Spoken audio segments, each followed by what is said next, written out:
familias diversas. Lo importante es que los pequeños tengan un hogar feliz.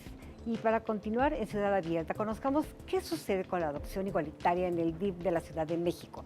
La respuesta nos la dará Gustavo Gamaliel Martínez Pacheco, director general del sistema DIF de nuestra ciudad. Licenciado en Derecho por la UNAM, cuenta con algunos diplomados relacionados con el tema y desde junio del año pasado es secretario ejecutivo del Sistema de Protección Integral de Niñas y Niños Adolescentes, el SPINA, de la Ciudad de México, instancia desde la cual ha impulsado diversas acciones que han logrado armonización legislativa y la instalación de diversas comisiones relacionadas con el tema. Él ya se encuentra del otro lado del estudio con nuestra querida Jacqueline Lastamia. Jacqueline. Muchísimas gracias, Jazz, como siempre, por la presentación. Y yo estoy de fiesta el día de hoy. Que esté Gamaliel, te lo agradezco mucho, la verdad es que es un honor para el programa tenerte aquí. Al contrario, Jackie, para mí es el honor y un gusto estar en este espacio tan importante que ha ido consolidando un tema relevante en la ciudad. De verdad te felicito y muchas gracias por la invitación. Pues muchas gracias y como le decimos en el gobierno de la ciudad, Gama. Oye, Gama, mucho hemos hablado en este espacio sobre las familias diversas, homoparentales, lesbomaternales. Yo quisiera empezar preguntándote, ¿cuál es la mirada del DIF, que pues jamás es el sistema de la familia, en la opinión de las familias diversas? Pues mira, reconocer la diversidad de, sobre todo las familias, con las diferentes conceptualizaciones o tipos de familia, es ser congruente con una posición de derechos humanos y de respeto a los mismos. Eso quiere decir que los diferentes tipos de familia que ahora tenemos cada vez más ubicados, mucho de lo que se ha hablado de estos pueden estar catalogados como en 11 o 12 categorías diferentes, con las diferentes formas, derivados de madres solas, de papás solos, de la familia nuclear tradicional, de la familia que se genera por temas como lo es, por ejemplo, los niños que son abandonados y que en su momento a través de la adopción pueden estar cercanos, las familias homoparentales, muchísimos conceptos. Los que se quedan con los abuelos. Los que se quedan con los abuelos, las familias extensas. Entonces tenemos ahora una diversidad de familias sobre la cual tenemos que trabajar y fortalecer todo ese sistema integral de garantías. Es importante señalar que el conocer y reconocer a este tipo de familias es entonces ir congruente con esa política pública, como lo he comentado, de respeto hacia los derechos humanos. Si no lo hiciéramos así, es donde entramos entonces en las problemáticas de discriminación, de ataques, de conductas que posiblemente puedan ser constitutivas de delito en función de que no generamos un respeto integral para con ellas. El poderlo hacer así, o el conocer y reconocerlas, pues es ir abonando en que cada persona tiene una serie de atributos y derechos que están siendo considerados en todos los sentidos y de todas las aristas. Por lo tanto, desde el sistema DIF de la Ciudad de México, pues conocemos muy bien los diferentes tipos de familia y hemos ido incorporando acciones y estrategias, y muchas de ellas incluso contigo desde el COPRED, para poder fortalecer ese respeto y sobre todo también conocimiento. Muchas veces la falta de conocimiento se vuelve tabú y creo que conforme se ha ido impulsando por el jefe de gobierno de la Ciudad de México, nuestro jefe de gobierno, el doctor Miguel Ángel Mancera Espinosa, hemos entendido la necesidad de ir abriendo esas puertas para que haya cada vez más participación y haya cada vez más respeto. Fíjate que esta entrada que nos das, esta explicación que nos das, y además que sea desde tu mirada y desde lo que significa que tienes que atender a las familias, parte de las discusiones, y yo sé que ustedes lo hacen, la adopción. ¿Qué pasa con la adopción? ¿Cómo es el proceso? ¿Es corto? ¿Es largo?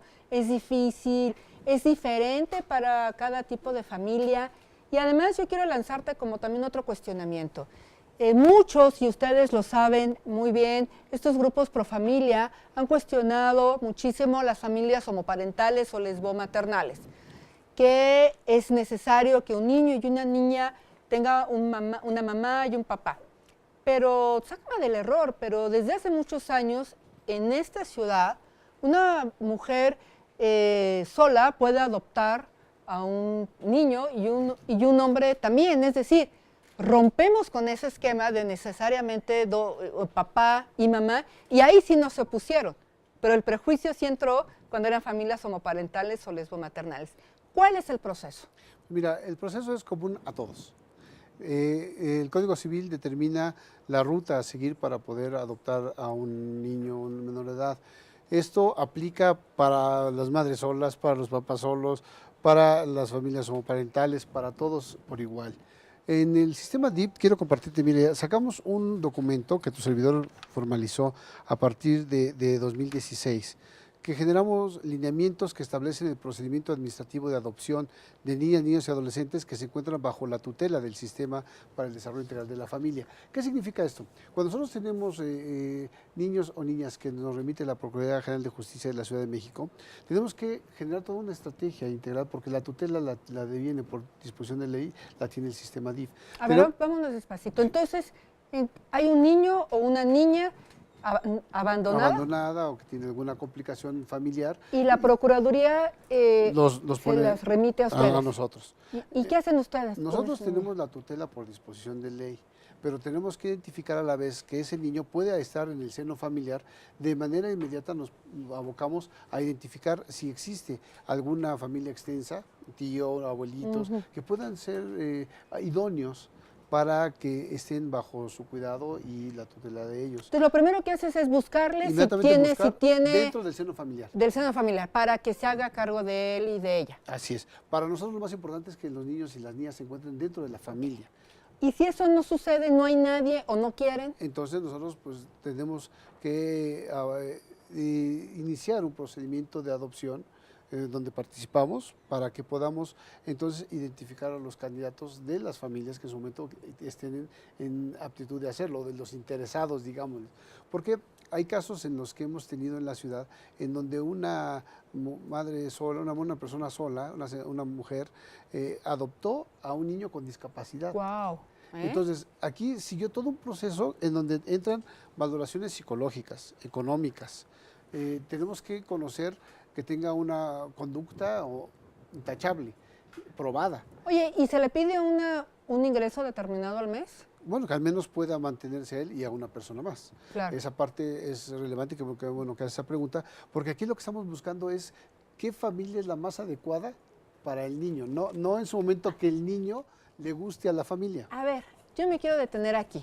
Bueno, primero decirles que lo que nos dijo Gamalier de estos lineamientos que se publiquen en Gaceta Oficial es fundamental, porque en ese momento lo hace obligatorio para todo el gobierno de la ciudad y además es un documento que reconocido, avalado sistema, y que los rige a ustedes. Se convoca a todas las áreas del sistema DIF para simplificar los procesos. Una de las preguntas que me hacías ¿es tardado, es corto? Pues bueno, al interior del sistema simplificamos los procedimientos para que lo que tenga que darse por parte nuestra en el proceso de adopción, como podría ser alguna participación psicológica, un dictamen, un análisis, la presencia sea súper rápida. Hemos tenido acercamiento con los jueces de lo familiar del Tribunal Superior de Justicia para que identifiquemos los tiempos. Había casos, y quiero reconocerlo públicamente en tu programa, había tiempos muy largos en los que a veces pasaban 8 meses, 6 meses en los dictámenes o en la solución que podría, desde el punto de vista de la participación del sistema, realizarse. Ahora hemos acotado,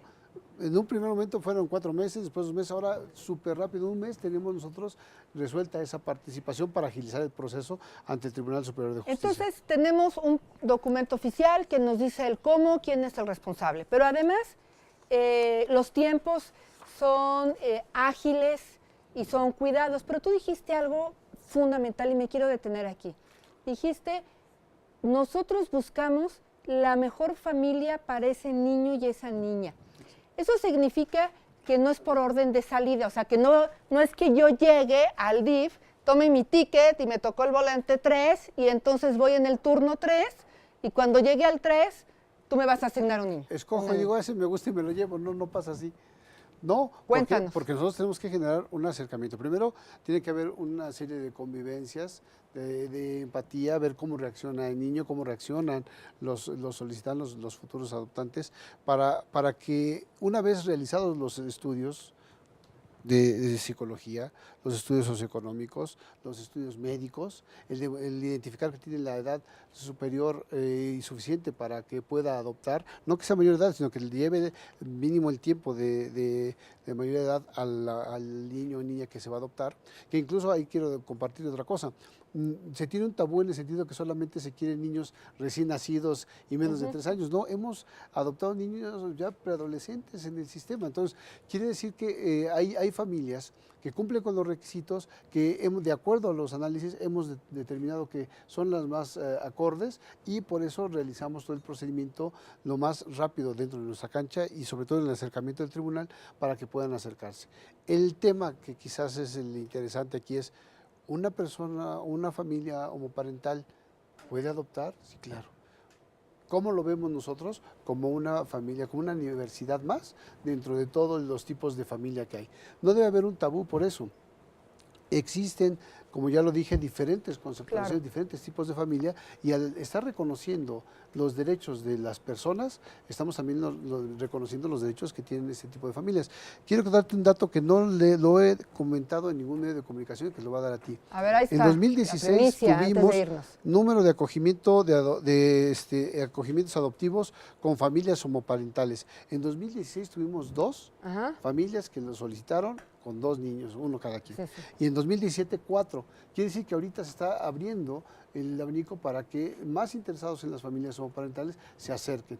Tuvimos ya un caso que vivimos muy de cerca porque se trataba de una pareja homoparental que querían adoptar y tenían el acercamiento y la empatía con un niño.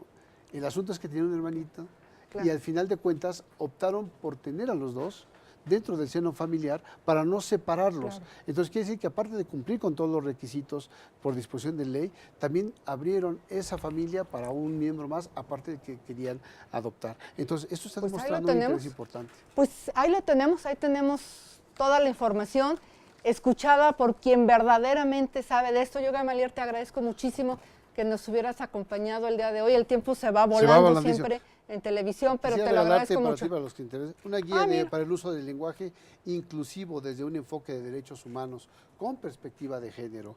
Pues ahí lo tienen, háblenos y se los damos, se los mandamos. Muchísimas gracias. Gamaliel, pues yo te agradezco que nos hubieras acompañado el día de hoy. A ustedes, seguimos aquí en Ciudad Abierta. Vamos a un corte, vamos a una pausa, pero regresamos en un momentito más. No se vaya.